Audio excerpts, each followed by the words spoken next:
Hey guys, Tarnik again here, back with another series of, looks like, 4 replays. So, not gonna waste any time, jumping right into this first one. So, this is going to be Sergeant Dragonfire versus Cheesecakearmy. This is, again, a replay that was submitted on the Bootcamp server. So, let's see, we got what looks like USA versus Eastern Bloc. So, looks like Sergeant Dragonfire, starting with looks to be a fairly standard Eastern Bloc opening. Got SPWs with Special of Cla, Moderna, blah blah blah, all that stuff. Got something presumably heading towards here. If the stuff is going towards Bravo, I would argue that's a mistake, but still don't know yet. Then we have a interesting little push into Golf, or rather, those look more like holding forces, like holding several key positions to just delay the U.S. player. Is this U.S.? Yes. Yeah, to delay the U.S. player from pushing up too far into Golf. And so on the other side, we have Cheesecakearmy, starting with M1025 Humvee Mark 19s, quad stacks of Humvees, M2A1 Bradleys, and for A1 Shaps, CV Zippo. It's almost the exact same sort of deployment on both sides. No mortar. So, okay. First things first. First of all, this is the M113 Zippo. So, 1 armor all around. This is not worth 20 points. This is not even worth 10 points. This thing is just a piece of shit. In general, all napalm tanks are just bad. They have very, very niche uses at high levels, like basically creating impenetrable, panicky smoke. But like it's really gimmicky and really hard to like make work in any appreciable manner. The amount of microstrain that you need to really get napalm tanks to work is so high, and the returns are so relatively low that like it's not worth it. Okay. Okay, half of his forces went into Bravo. And he's an M1A1 in Bravo. Yeah, this is a mistake. Too many forces going to an unimportant zone. This zone is not going to be contested much, if at all. Mark 19 going up into. This is a very strange place. And okay, good. He did not actually. See, Sergeant Dragonfire didn't send it to Bravo. He sent it over here, and Sergeant Dragonfire is actually doing really good thing. He's advancing until contact. Basically, he may have been surprised by the fact that there's so much stuff in Bravo, but it's good that he's still pushing up all of his stuff. One thing I'm definitely noticing though is he doesn't have any LSTR, which is a pretty big mistake. His Tor is still on, which is a mistake, and don't see a mortar. Neither side has started with a mortar, and I don't really think I have to tell anyone anymore why smoke is so important, but just in case you have not heard our Lord and Savior Smoke, basically smoke is the most overpowered mechanic in the game. It is quite simply easily the most broken mechanic in the game. And anyone who disagrees with me literally does not know what they're talking about. And let me explain to you why they do not know what they're talking about. Line of sight is 100% broken by smoke. There is no unit in the game that can see through a smoke cloud. On the surface, this doesn't seem like too strong of ability. But when you start to realize how the game is played, when concealing your forces and the manipulation of information becomes like absolutely critical, and perhaps most importantly, when guided weapons lose all tracking when line of sight is broken, this contributes to smoke being the single most important unit preservation tool that any player has in their arsenal. Full stop.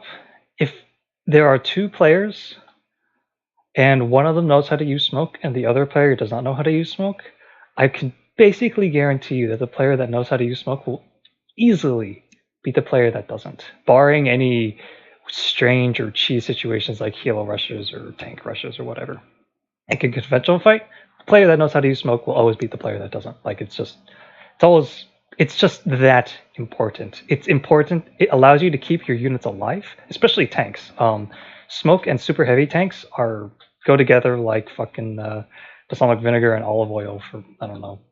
That was a weird foodie kind of example, but anyway, the point is smoke needs to stick on your super heavies like glue. And in fact, smoke should really stick onto anything that you need to keep alive like glue.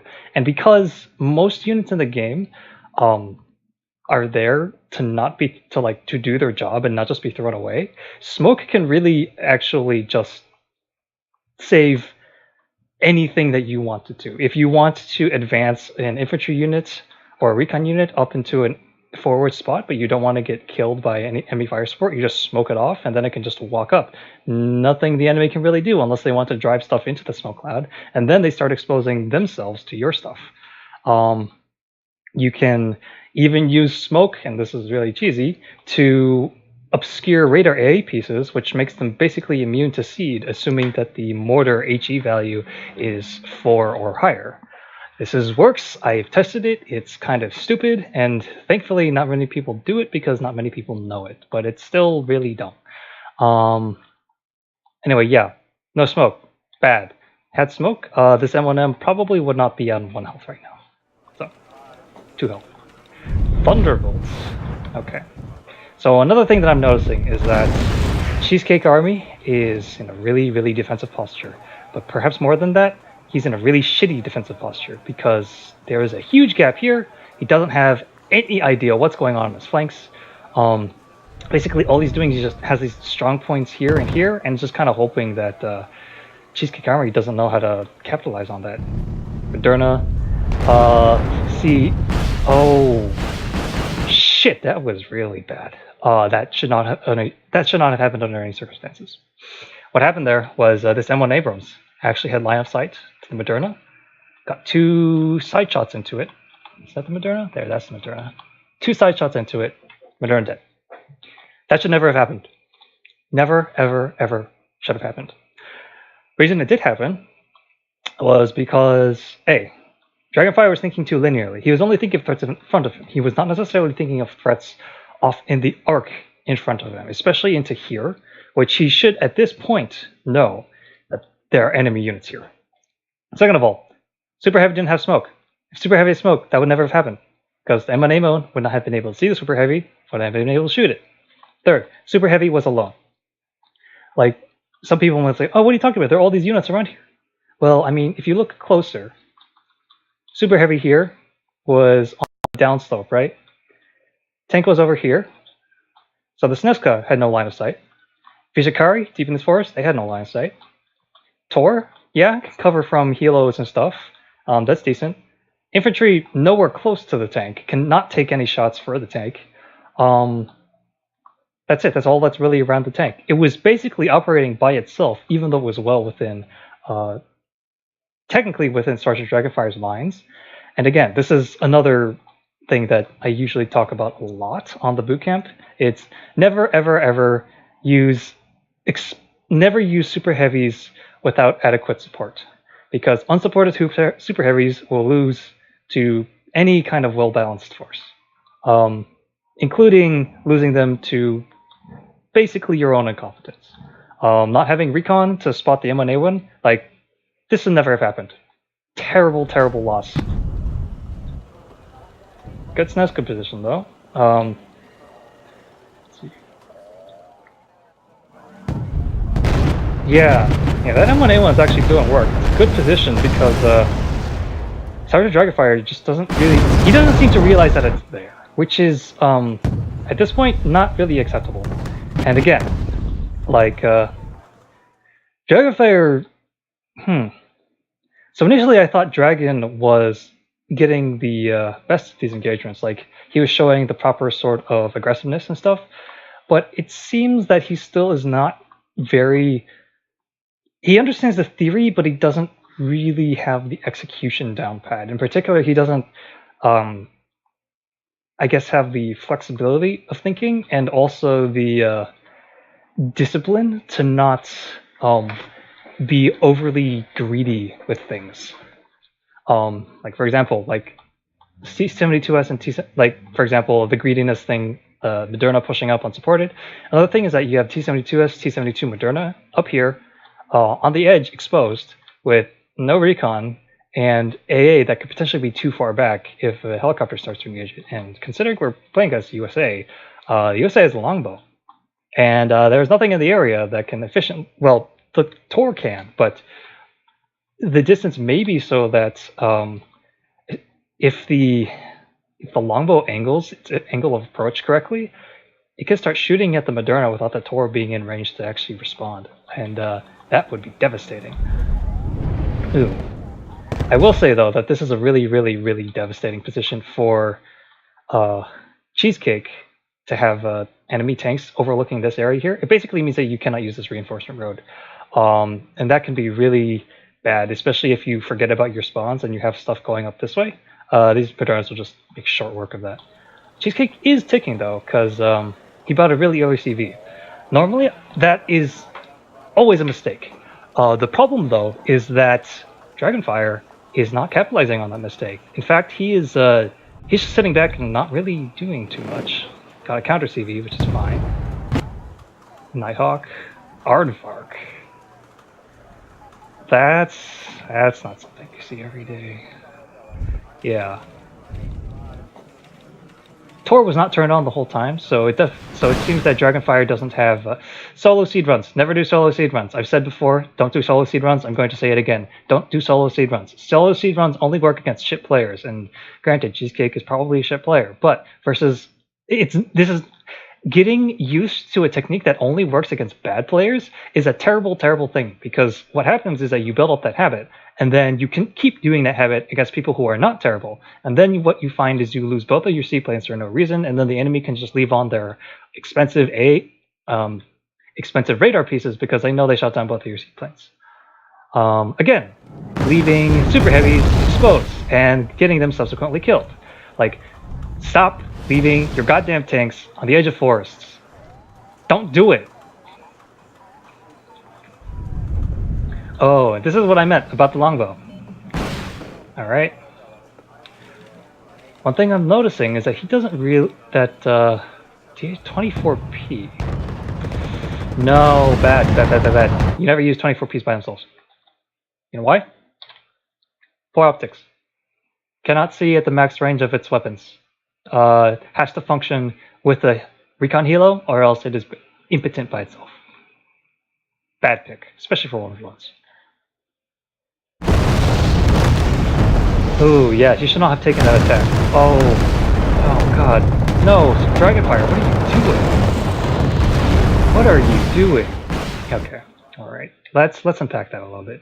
So what happened was Dragonfire, he decided to launch an attack into this defensive position at Golf, which which is not in and of itself a bad move.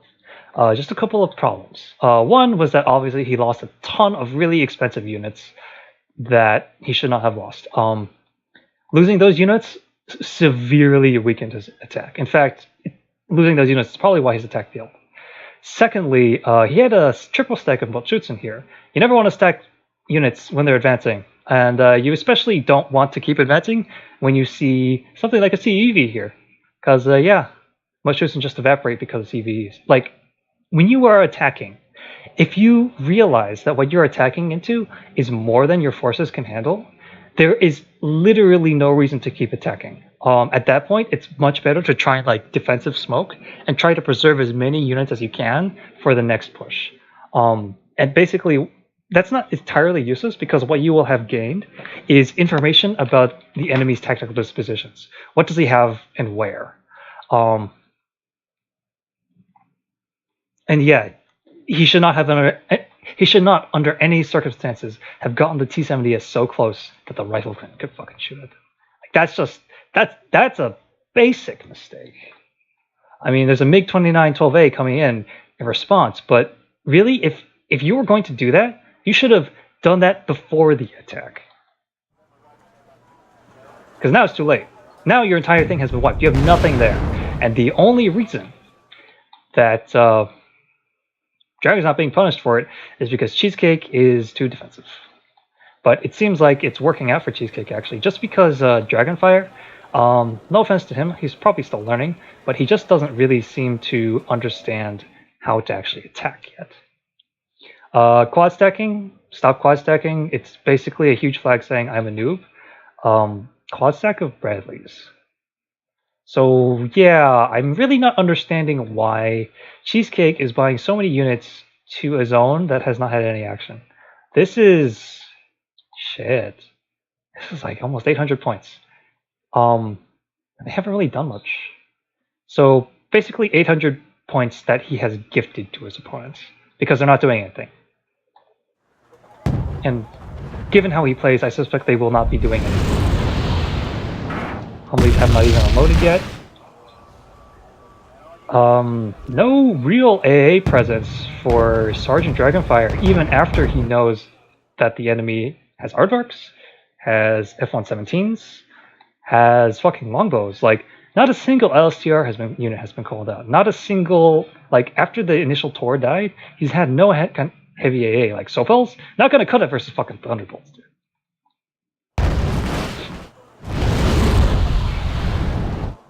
Yeah, Longbow just getting a couple of nice shots onto the Moderna, and now he calls out the A because he remembers. Yeah, no, you can't do that. You have to have smoke. If your tank is engaging, you have to have smoke. Otherwise, you get blown up by longbows and stuff like that. Again, solo seed, don't do it. Seems like Sergeant Dragonfire is really over-relying on his bombers, and the only reason... Okay, and the only reason he's able to get away with it is just because Cheesecake isn't really using his ASFs or decent AA at all. Like, he doesn't have any long-range AA to speak of, at least versus planes, so he's able to just get away with that. Seems like both players are really just depending a lot on bombers. And wait, did a Thunderbolt just kill a Saria? I think fucking Avengers. All right, so. And Cheesecake had built up enough of a lead that Sergeant Dragonfire is simply not able to tick fast enough. Oh, maybe he's gonna stop snipe two-pointer with the Visit Currahee. Also, that's another thing. Why do you have Visit Currahee 90? I don't get it. This is a very strange Eastern Bloc list. Am I TVs? Yeah, this is a TVs with Führungstruppe. Got a couple of A heroes just hanging out as base. Yeah, I don't get this list. This list doesn't make much sense. Anyway. Yeah, so even though Dragonfire had the dominant position, Cheesecake won simply because, yeah, even though Cheesecake traded terribly, he still won because he got a CV out for long, and Dragonfire basically did not punish him nearly as fast as he should have. Like, as soon as he saw the tick, he basically just sort of started pushing along the axis of advance, which he thought would be most likely to succeed. And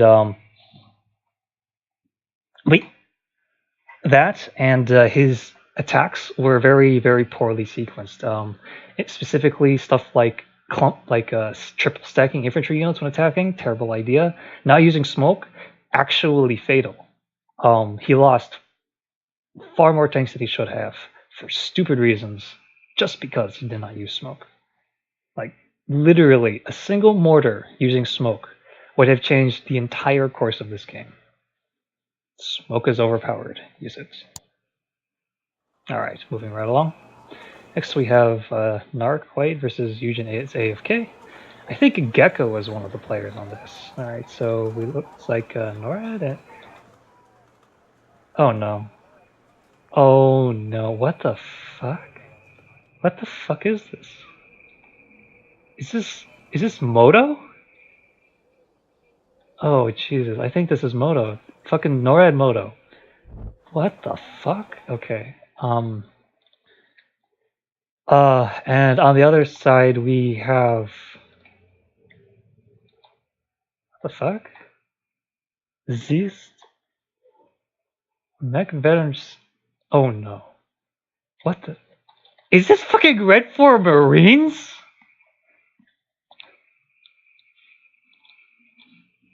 Oh no.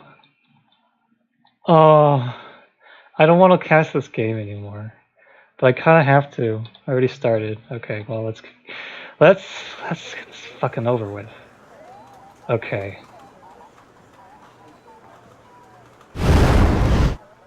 So right. One other thing I want to talk about. These cheap napalm LMRS, they're very, very popular with noobs because, oh, look at that. Oh, so shiny, so many flames. It looks kind of like a skull, honestly. Like eyes, nose, mouth, ear. But anyway, it's like, look at that. Anything inside there is going to be dead. There's a lot of problems with this philosophy. First of all, there's nothing inside there. So what happened was this guy, he just wasted a ton of supply, like 128 rounds for literally no gain. It's cheap nothing. Second of all, unless you catch an enemy unit in the very center of this firestorm, it's gonna survive. And like even then, there's like a lot of different pockets here. So if a unit here like goes into here, yeah, it'll be panicked, but it'll survive. Like if it's here, it'll go out there. Like this is actually very, very poor coverage. It'll panic stuff, sure, and it'll cut off line of sight and delay stuff. But if you want to actually kill stuff with the fucking flame MORS, you're not really gonna kill much besides infantry. And maybe like damage tanks or stuff that just gets panic and like locked in the fire and then die due to fire damage. But yeah, basically one HE-MLRS is not worth the points. Now, if you have something like a Buratino, which actually has an HE value of greater than 1 attached to a napalm effect, then it becomes fantastic. Similar thing with the thermobaric bomber MiG that the Czechs get, the MiG 29-912A. But a similar thing exists with napalm planes, right? Like napalm planes themselves, they tend to be really just bad. Possible exception of like the FRS Phantom 2 that the US gets, but even then, it's like, why would you get a fucking napalm plane when you have all the other US and NORAD planes to pick from? You have much better options than that. And in general, low bomb load napalm planes are only really useful for like dropping on bridges and cheesing openers at the start, and then they rapidly become useless because you can literally drop a three napalm bombs on top of this unit of riflemen, and they might only lose like 3 guys and be panicked for a little while. Like that's the extent of the contribution of your napalm planes, and usually they're just not worth the opportunity cost. Same thing with the Ogansh. What the fuck? What? So the NORAD Moto player opens with 3 CVs, and yet is not ticking because he didn't cap his 2-pointer. What the fuck is going on? What is this game? He's advancing with light riflemen in a forest. Light riflemen, ladies and gentlemen. The fucking super dragon. Fucking give it up. This guy. Oh man. I cannot comprehend the level of game at which this guy is playing. This Eugen not on attack move just gets melted to the pivots. Nice. Okay. Fuck. Is this Private Purgatory? I feel like this should be a Private Purgatory game. God damn. Okay. You know how I was talking about how oftentimes spamming napalm LRS is useless?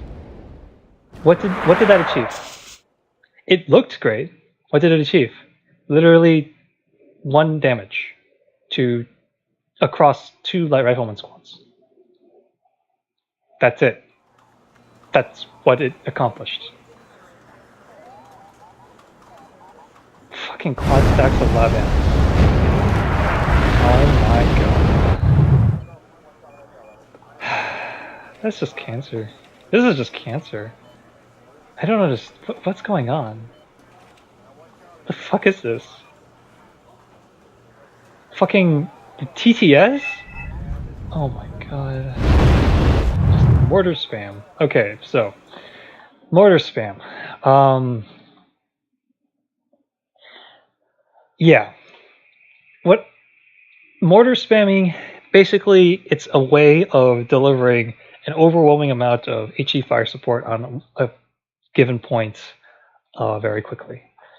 The lower HE mortars are usually better for this, but the problem with mortar spam is like one, you're using up a lot of ammunition that could be used for smoke, and as I already mentioned before, smoke is OP. Like, yeah, sure, you kill the most chosen unit, but if you smoke, you can potentially get your stuff in a position to where you can win the game. So on the balance of things, one is a lot more valuable than the other. Second of all, you usually have to get like 3 or 4 mortars to be effective with spam, while you only really need 1 mortar to use smoke. And generally speaking, the smoke will be a lot more cost effective, especially in terms of how powerful it is overall.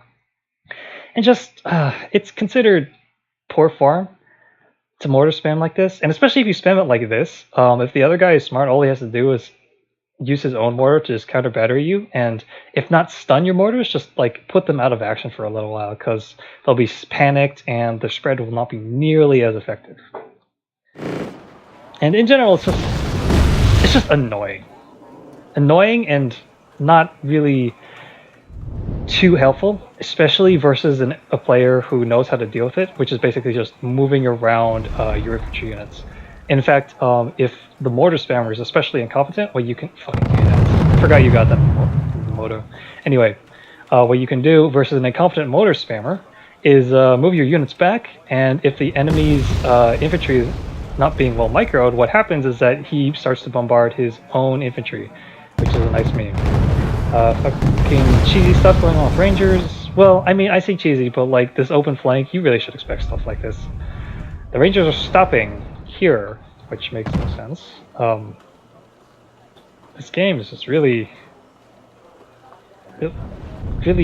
strange. Is Viet okay? HQ7 as defense, I can kind of understand.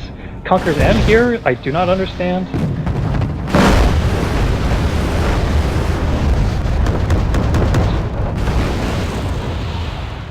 Just trying to rely on plane spam, I guess, to deal with AA, which is obviously not a winning situation. So, okay. Alright. So Red 4, he has a ton of shit here. Like a metric ass ton of material here. But the thing is, it's not doing anything. It's not contributing to this massive push that's happening in the center. So what he should do is he should start redirecting like his tanks, a bunch of his like fire support vehicles, some of his AA, definitely this helicopter, the SD9. You should start rotating them over here. Maybe send these units up, or like send a tank up here and like start cutting off the reinforcements from this side, and basically just try to contain this. Because if you're just trying to buy units to deal with this, it's going to be too late. By the time that your bot units get here, these Canadian Airborne will all be like infesting everywhere, be in fantastic positions, and basically you're just going to lose the income race. What the fuck? You're going to be losing the income race there, and you don't need to, especially when you already have this much existing material. So just don't forget that you have other stuff existing on the map at the same time. And generally speaking, when one person is hard pushing you on one spot, they're not going to be able to push you anywhere else. So either like use these forces to counter this, or make your own push.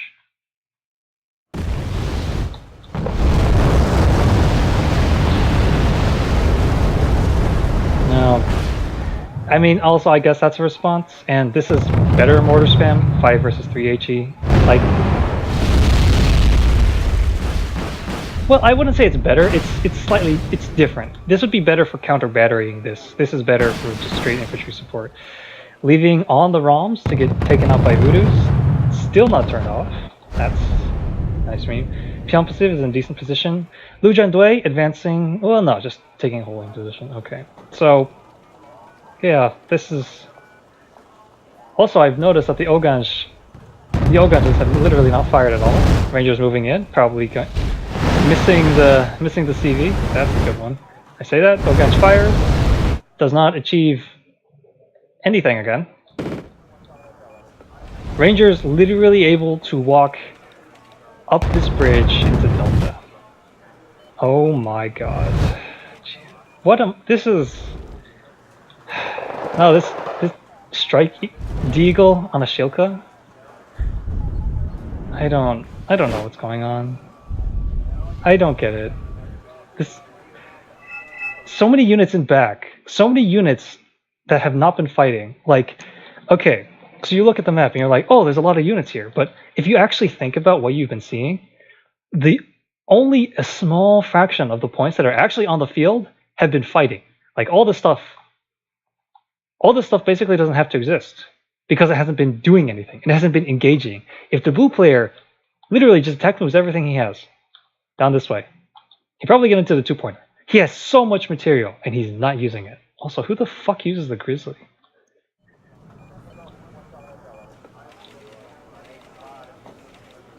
Yeah, Nighthawk around the map, like, just... The fact that he let Rangers walk into his spawn is just stunning to me. Just loitering strike planes and seaplanes over an area, like opening them up to airborne strikes. Like, what is this? What is this game? Like, in terms of incompetence, the blue player, like both players are very clearly extremely incompetent. Like, there's no question about that. The only thing is that Narc White is less incompetent. And yeah, here comes the longbow. And part of the reason is just because NORAD Moto is empirically better than Blue for Marines. Because who the fuck plays Blue for Marines? Who sends out Assyria to dive a longbow? The fuck? Anyway, so yeah. Narc White wins, as he should have. Not much to say there. Just kind of a clown game. I honestly don't... Did Gecko send that in? Was Gecko one of these players? Jesus Christ. Okay, well, if one of them is you, Gecko, holy shit, you need help. Anyway, moving along. I think this is another one of our resident shitters games. Tristacomand versus someone else. I recognize Currahee, so he's kind of just a really cheesy player, if I remember correctly. So, without further ado, we have... Oh, he's playing Mixed Blue. Mixed Blue Mechanized. Like, not even a particularly good Mixed Blue Mech list, but like, it doesn't have to be because Mixed Blue Mech is just fucking cancer. And it seems like... Oh, we have a Mixed Blue Mech mirror match, actually, so this might be interesting. Okay, so let's look at blue forces first. Going to the left, we have a Volcanic and a CFV with Folskarmjägare and Sochongsu. I don't know about this, because if the enemy Hearts pushes into this, everything here is going to die. And if you just want to hold this area, all you really need is the CFV and the Volcanic. So, not entirely sure what that force composition was for. Folskarmjägare seems like blue here is trying to just push into the 2-pointer, which is not a bad idea. What the fuck is he taking in the ammo? Is he taking fucking Ilsos 85? Warrior Mulans? Are you fucking kidding me? What is this? Why do you run this in your blue mech lists? Also, either player has a Merkava 2A. Which, I guess I shouldn't be complaining about? Oh, no, this is not Blue Mech. No, this isn't Blue Mech. I'm sorry. Wow, I'm an idiot. This is just your core. Okay. Can't believe I didn't see the fucking Cortel and Vabs earlier. I'm a dumbass. Okay. 2 Flak Pazzers and a Chasseurs. Seems like this guy gets healer rushed a lot. Because that is... Oh my god. Oh my god.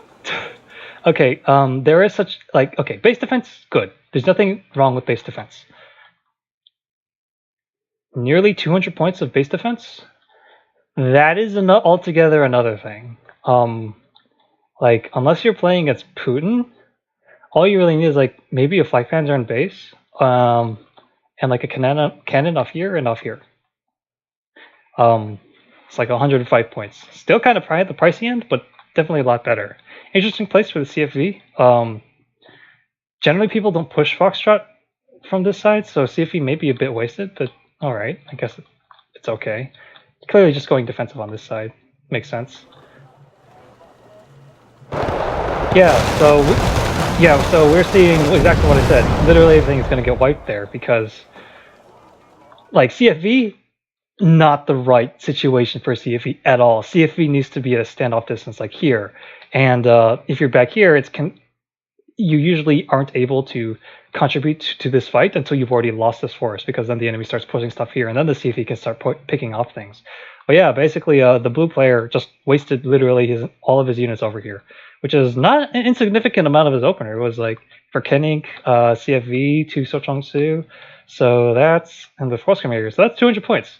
Throwing away 200 points, like basically his opponent has also done the same, but like, yeah, not something you can afford. Okay, Live Garden in MMO3As.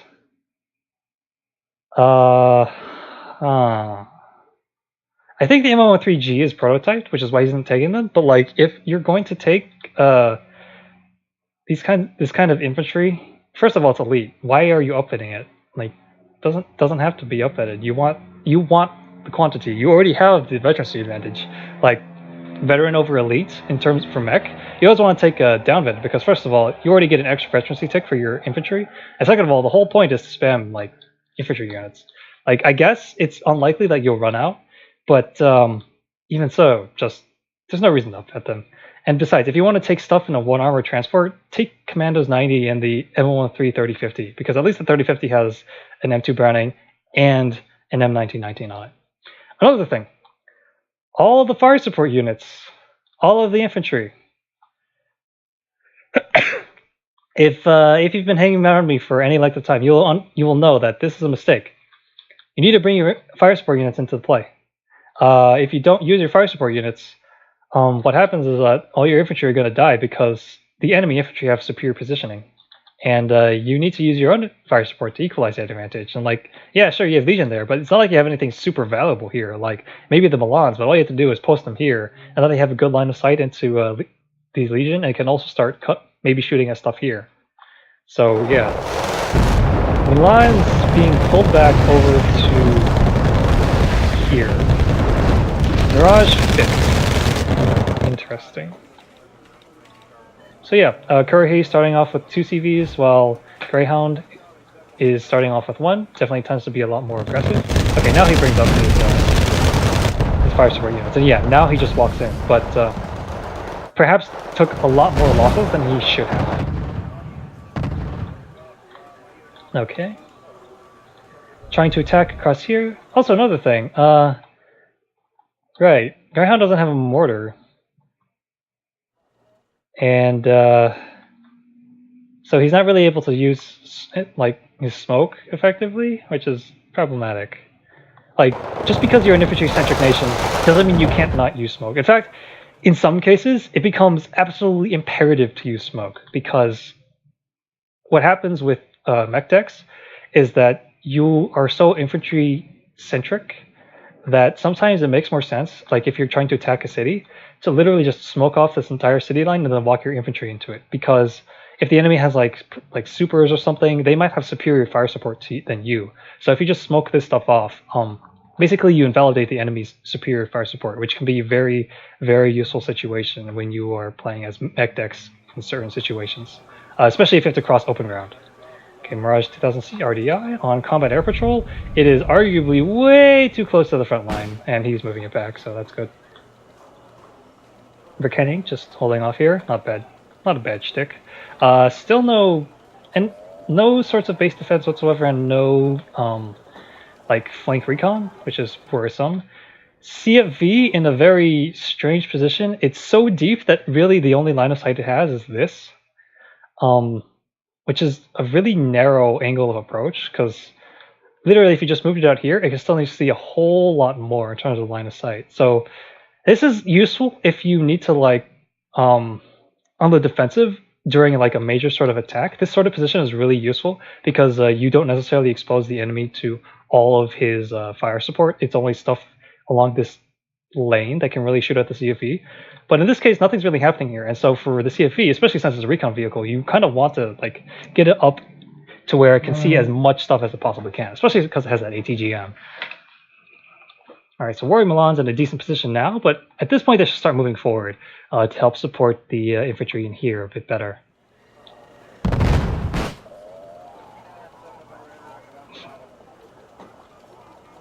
K1 and K200s? And 163 CS, alright. MX-10s, RCSBs killing out the warrior. Yeah, if you see something like that, always pull your stuff back. There's no point in getting such expensive IFEs killed for nothing. Ooh, yeah, and what happened here was the thing about this little forest area is that it's actually really hard to hold if you don't also like have this and have like tanks up here and maybe an infantry ATGM, because what happens is that it's like a really nice line for the enemy to just base their fire support and start shooting into it. Got really open lines of sight. There's absolutely nothing cutting off lines of sight from this direction to shoot into here, whereas if you're trying to attack from this direction, you have these forests, all these line of sight blockers here. It's really good for the red player to hold these towns, because relatively it's a lot harder to dislodge the red player from these towns than it is for the red player to dislodge the blue player from those towns, and that's exactly what we saw here. And so yeah, blue has basically gotten wiped off the map, and he should really be pulling that gap part a lot farther, and loses 55 points for basically no gain. F1 Fict basically able to do whatever it pleases, because there is no really any long range AA, or at this point any AA at all. Okay, pushing up on the right side, not a bad idea. The problem, okay, good, he's rotating around to the left side.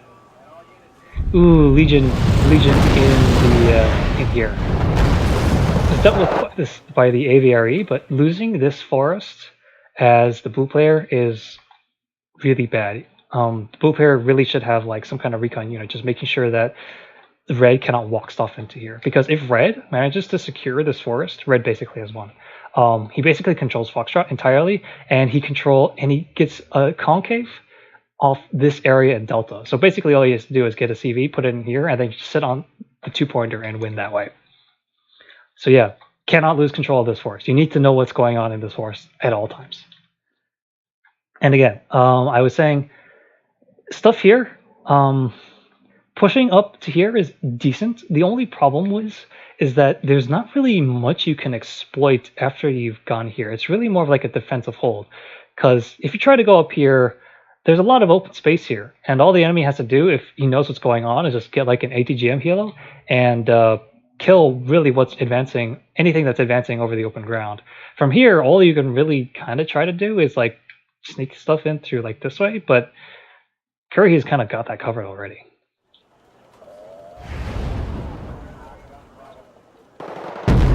Kinds of skeets and stuff, fine, but like no tanks. And not having tanks basically just means that the MX-10 RCSBs, which aren't really even tanks, just get to bully everything. Because there's nothing here that can really counter them efficiently. At least not as efficiently as a tank can. And now there's a 2A1. So there's definitely nothing here besides maybe the CFE that can counter that. And even though the CFE is situational in that regard. Noah and a Gepard. Well, he has AA now. Arguably advancing too far. Ooh, bad Peace Pheasant run. Kind of just flying blind. Really lucky to have gotten out of there.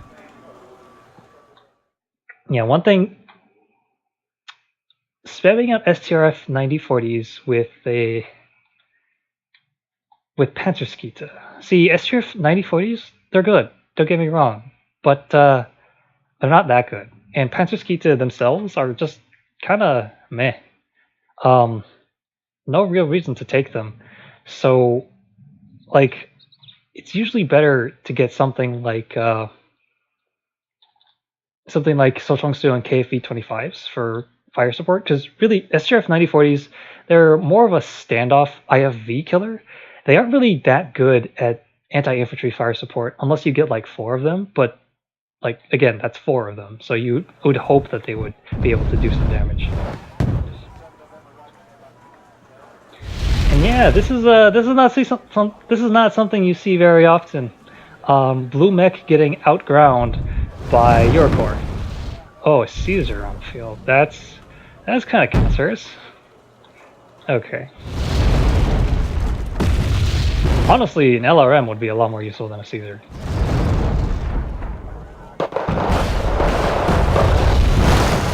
Yeah.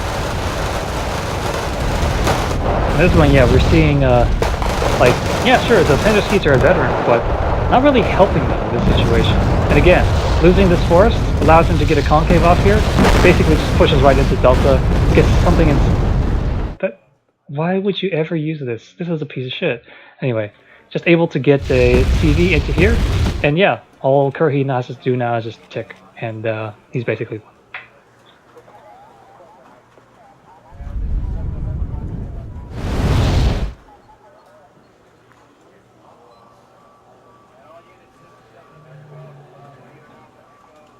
And yeah, basically this is a foregone conclusion. Nothing really that the blue player can do anymore.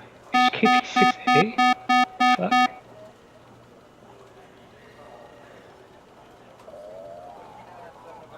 Yeah, literally all I have to do is just start attack moving everything.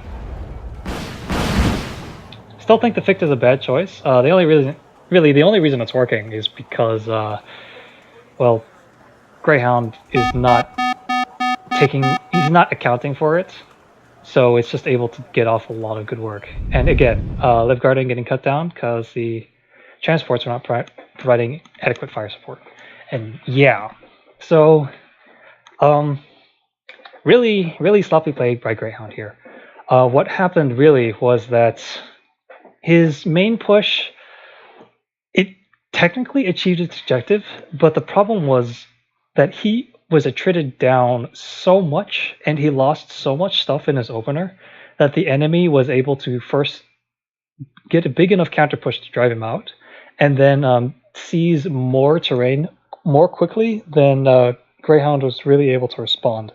So it's kind of a case where you have to be able to fight in your opener without losing like the vast majority of your opener, or at the very least, if you lose the vast majority of your opener, you have to make sure that you also are able to kill the enemy's opener, because Currahee's main forces on the left side, they were basically unmolested for the whole game. Big points investment there that was not touched by anything, because Grejhaund threw away his Verkenning and his Bradley up there. So yeah. Well, we have basically poor trades that then compounded upon each other, because Currahee was just able to capitalize on that and then just start sitting back and buying luxury units like fucking cluster bombers and Caesars. So yeah, just you want to be careful and with where you decide to push, and especially with really making sure that where you're sending your defensive units, where you're going light, that you don't overextend them. All right, another game with Grejhaund. I think I think Grejhaund is Trista, but I'm just gonna call him Grejhaund because that's what his name is, and I don't want to have to do the mental replacement in my head every single time. So Honeybadger looks like he is playing just general Eurocore, while Grejhaund is playing Boomek yet again. Interesting. So it looks like Grejhaund is intending to push Golf, Standard, hold Foxtrot, and Bravo. Very typical. What the fuck? 2 armored CVs. Sending shit around. Spamming Fallschirmjäger. Okay. It's very... Oh, I know this guy. Yeah. Okay. Yeah. Mirage 3. Okay.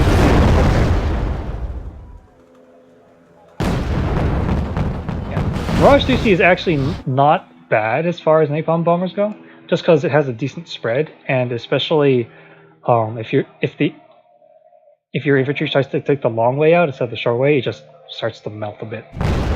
But again, don't fucking take napalm bombers.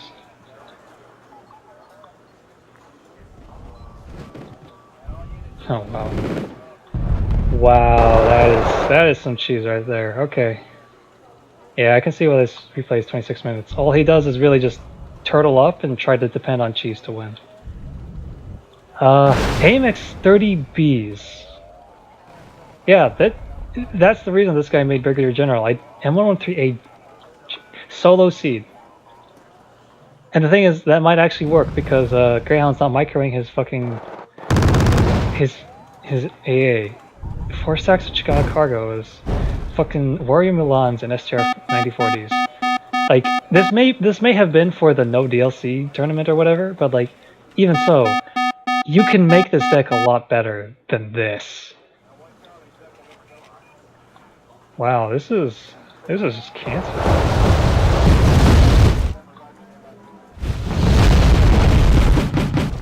Just yeah, VPM 120s, not even HS30s. Literally the shitty point wheel fight. K200s, yeah. Not really much to comment on this game. Just a bunch of cheese, really. Like this guy, this Brigadier General, he's not actually good at the game. The only issue is that, like, he relies on spam, basically. Oh my god. And he's healer rushing with cannons. Wow. Yeah, this is remarkable. This guy does not deserve to be Brigadier General.